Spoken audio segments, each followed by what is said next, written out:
Have you been missing college football? Well, it's back, baby.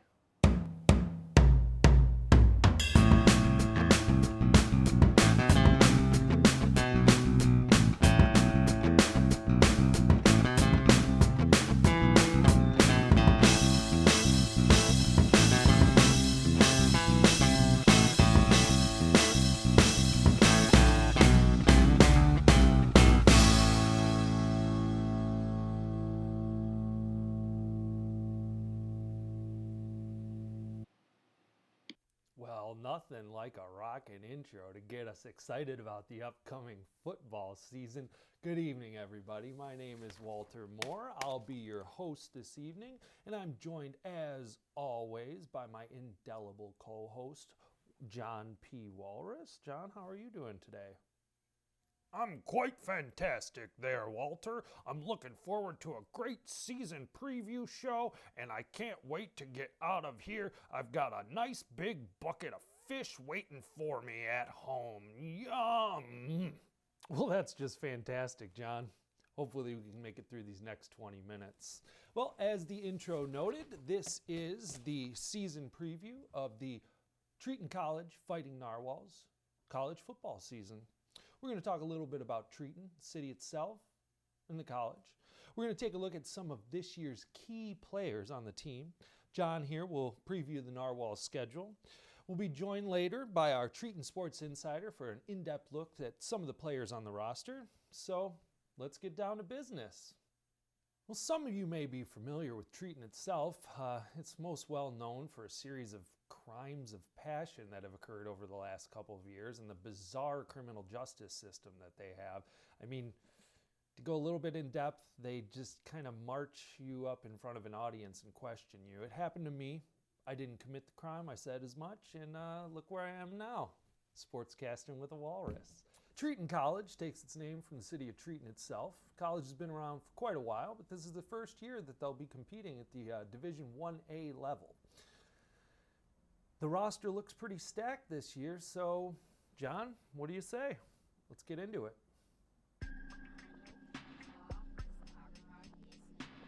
We're going to start our roster preview with the defense this year. I've got a lot of information here. It's quite the stacked roster. Let's see.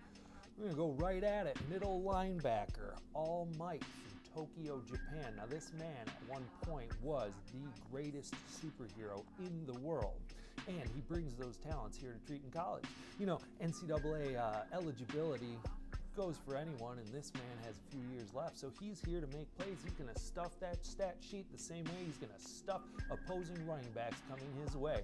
It's just too much for opposing offenses to try and run or pass across the middle when you got All Might patrolling that defensive center. Next up, defensive tackle from New Orleans, Louisiana, Ignatius J. Riley. Now this man has an appetite, particularly for hot dogs, but also for opposing offensive linemen. It's going to be quite the challenge to get anything through the middle when you stack it. Riley in the center, All Might behind him. I don't know where anyone's going to go. Riley's going to take up 2 or 3 offensive linemen, leaving that linebacker to run freely back and forth all the way across the field. Something really special here, if you know what I'm saying.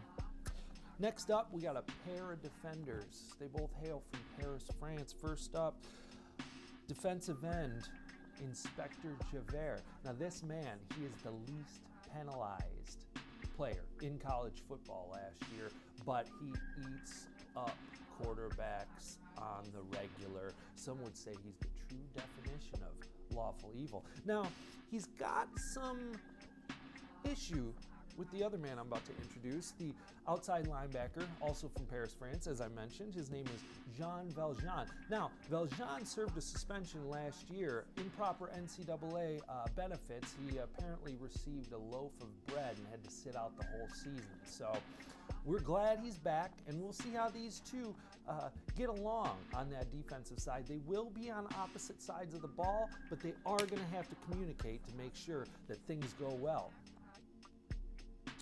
Now that was a short little preview of the defense. There's quite a few other players on this team. We'll make note of outside linebacker Robin Hood, cornerback Medusa, Quarterback on the other side, Nick Fury. In the defensive backfield, we've got free safety Dale Cooper out of Twin Peaks, Washington, and patrolling from the strong safety position is the Mandalorian. It's going to be quite a fantastic defense. John, you got anything to say about the defense? Well, thanks, Walt. I do, in fact, have quite a bit to say about the defense this year, and I'll highlight two of my favorite players. They're both on the defensive line. First, coming to us from Compton, California, his favorite day is Friday, and I've been told that he prefers his cereal with water instead of milk. Quite wild. Craig Jones, he's going to be playing defensive tackle. He's going to be clogging up the middle right next to Ignatius J. Riley, and we're looking forward to having him on the team. Now, my absolute favorite player could be because of where he's from, very far in the north, very cold, but defensive end John Snow coming out of Winterfell, he just does it for me. I think he's got all the tools to make everything very, very successful on that defensive line. He's a true leader, and All Might there at linebacker is the captain of the defense, but John Snow, he's the leader of those hogs in the trenches. Walt? Dynamite insight there, John. Thanks a lot. Moving on. Now this is going to be really, really exciting. We have one of the most dynamic offenses in all of college football, and it is led by the starting quarterback, number 19, out of Gilead, New Canaan, Roland Deschain. Now this man is a true gunslinger in every sense of the word. The man is just all over the field. He can run it with his feet, he can throw it with that strong arm, and he's going to have quite a few targets to reach this season. We'll dive into those. Walt, if I could just interrupt for a second, I recently spoke to Roland. You know, he's very, very good, and this will be the first year. Once he finishes the season, he'll be eligible for the NFL draft. I spoke to him about that, and he told me that most of his future plans include, and I quote, an eternal quest for the Dark Tower. Now, I'm not quite sure if that means he's intending on getting drafted by the Detroit Lions, or if he really is going on a quest for some mythical tower, but it remains to be seen what he's going to do after college. Excellent commentary, John. Moving on to the wide receivers. First up, coming to us from Phthiotis, Greece, is the legend himself, Achilles. Now, Achilles, he can catch the ball, he can run, but a series of injuries has left him vulnerable in his lower body. So look for him to avoid tackles, run out of bounds when he can. But if he gets past a cornerback on the outside and Deschain can hit him with that ball, it's a touchdown every time. Wide receiver number 2.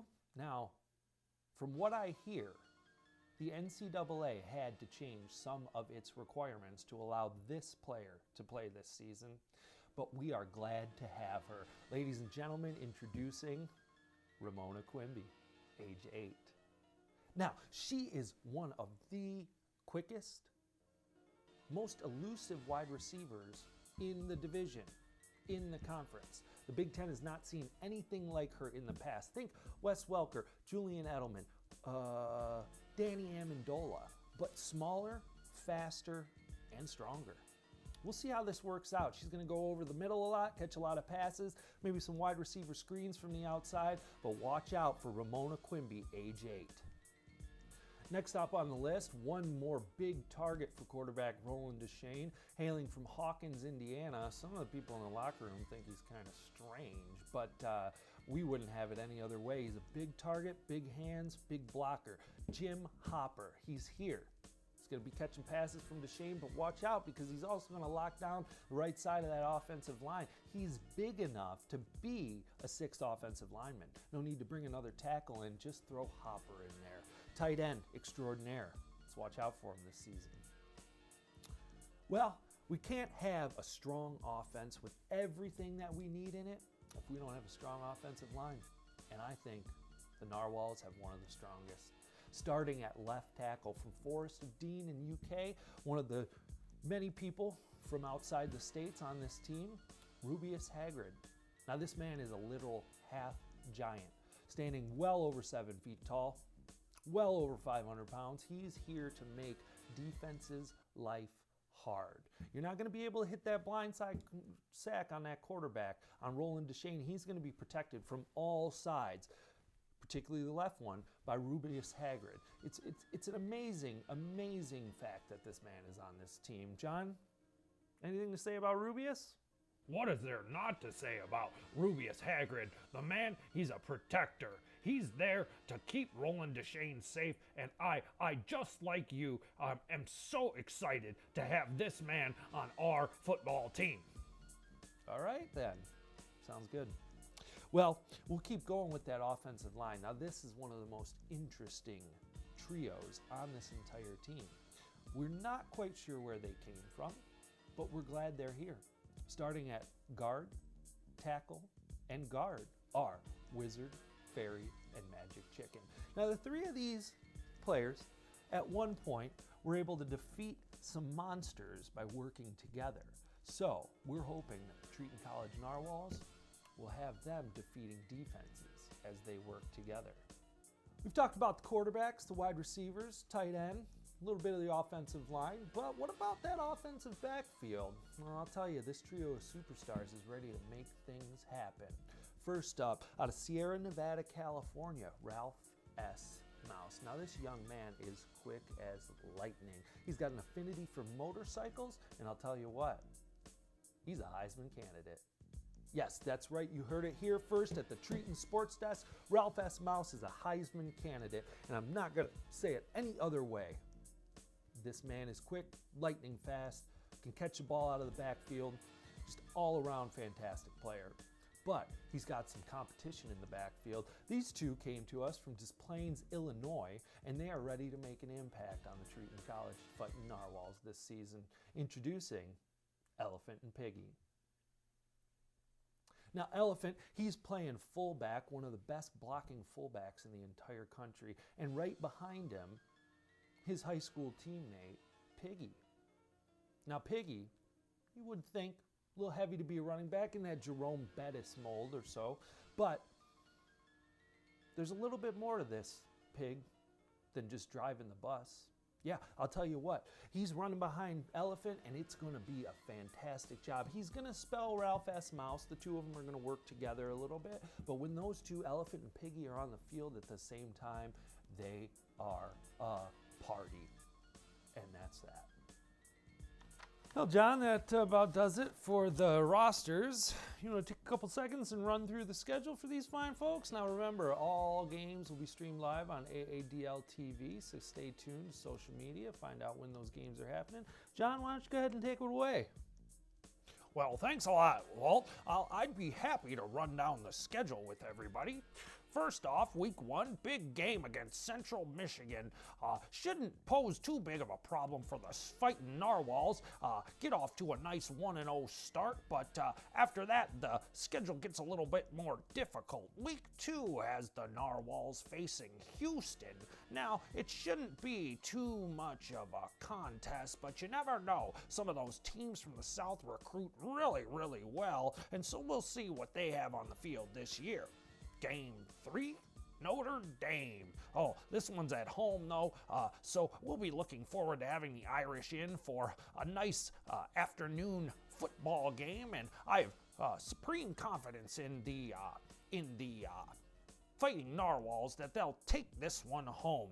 Week 4, first away game, we'll go out to Eugene, Oregon, and play the Ducks. We'll see how this one goes. After that, we get into Big Ten play, starting with Indiana at home. Not quite sure about the Hoosiers this year. We'll follow that game up at Iowa. Kinnick Stadium is always a very, very difficult place to play. After that, we'll come back home and then head right back out to Minnesota. Those Golden Gophers are on our schedule, but we should be able to take them out. Next game is against Illinois, followed by Purdue, then at Michigan State, at Northwestern, and the final contest of the year, Ohio State at home. We're all looking forward to that one. The Buckeyes enter the season as the #1 team, and we'll see how that goes, but I have faith in my Fighting Narwhals. Thanks so much, John. That was a lot of fun. I hope the schedule turns out really well for these Fightin' Narwhals. Now, we're going to take a second to go to our sports insider. I'm not sure if he's there. Yeah, there he is. What do you got for us? Thanks, Walt. Well, unfortunately, the first thing I have to talk about today is the scandal surrounding star right tackle and 2019 Conference Player of the Year, Super Mario. He has been accused of performance-enhancing drugs after showing up to camp a full 3 sizes smaller than he was last season. He's maintained his innocence through it all, saying he only eats organic produce that he finds lying either directly in front of him or directly above him. But the samples are in the Treton City lab at the moment for testing, so as soon as I find out more information about the story, I will let you know. On a lighter note, we've got a feel-good story coming out of camp from the wide receiver position. Sounds like veterans such as Achilles and King Arthur are really taking on a more mentoring leadership role with some of the young newcomers, like freshman wideouts the Pigeon and Ramona Quimby. They said that the older vets have been really an invaluable resource so far, whether it's showing them the best place in town to get a hot dog or teaching them how to read the new playbook. They've been really, really great. They've also even been able to help newly eligible young wide receiver Romeo Montague, who they've been helping him better control his emotions both on and off the field. As you know, he spent last season suspended for those off-the-field altercations with rival players. So they're really hoping that he's going to be able to turn over a new leaf this season and stay on the field. And, you know, as a thank you, it sounds like he's went out and bought a bunch of wide receiver gloves for everyone to wear. They'll need a lot to go through. Obviously, this season catching bullets from quarterback Roland Shane. So that sounds really good for them. On the other side of the ball, keep an eye on star cornerback Medusa, who's looking to turn in another great season.